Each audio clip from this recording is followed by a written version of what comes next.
Kompas Petang kembali masih bersama saya Cindy Permadi.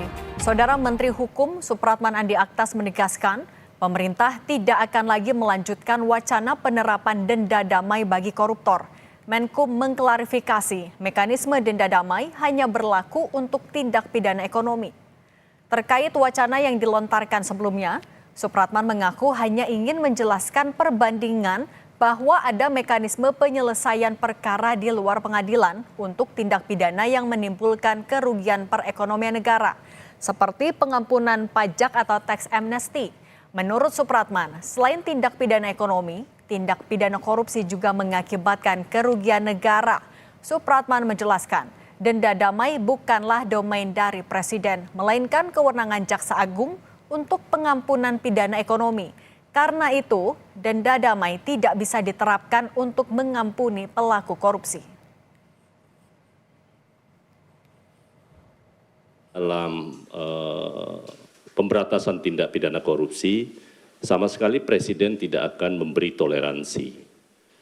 Yang saya maksudkan itu adalah mengcompare, karena undang-undang tindak pidana korupsi ataupun juga undang-undang kejaksaan khusus kepada tindak pidana ekonomi, dua-duanya itu adalah tindak pidana yang merugikan keuangan negara. Dan ini bukan barang baru terkait dengan proses pengampunan, karena kita sudah pernah melakukan 2 kali tax amnesty.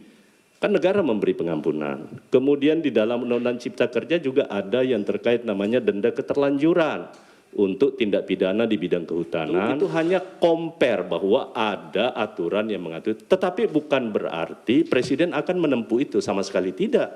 Karena bukan domain Presiden kalau menyangkut soal denda damai tadi. Itu adalah kewenangan yang diberikan kepada Jaksa Agung. Soal denda damai, sebelumnya Menko Polhukam periode 2019-2024 Mahfud MD menilai Menteri Hukum hanya mencari pembenaran dari gagasan Presiden Prabowo yang ingin mengampuni koruptor. Mahfud menegaskan, denda damai hanya untuk tindak pidana ekonomi, bukan untuk tindak pidana korupsi. Pak Prabowo untuk kemungkinan memberi maaf kepada koruptor asal mengaku secara diam-diam dan mengembalikan kepada negara secara diam-diam. Itu kan salah.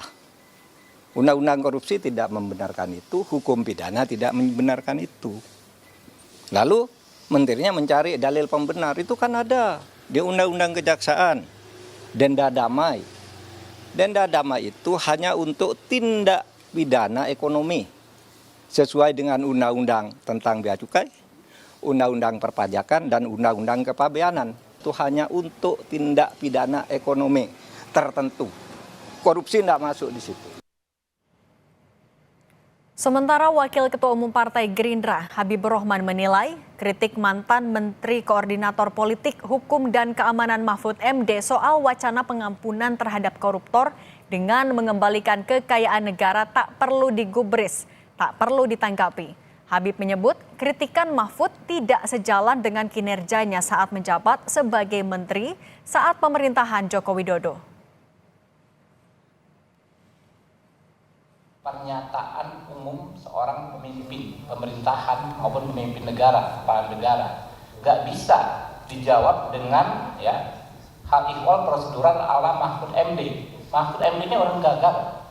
Dia sendiri menilai dia gagal 5 tahun sebagai Menko Polhukam dengan memberi skor 5 dalam penegakan hukum. Apa yang mau dinilai dari Mahfud MD? Nggak mungkin Pak Prabowo itu menginstruksikan untuk mengabaikan berbagai peraturan perundang-undangan. Intinya adalah semua protokol hukum kita memang ditujukan untuk memaksimalisasi pengembalian kerugian keuangan negara.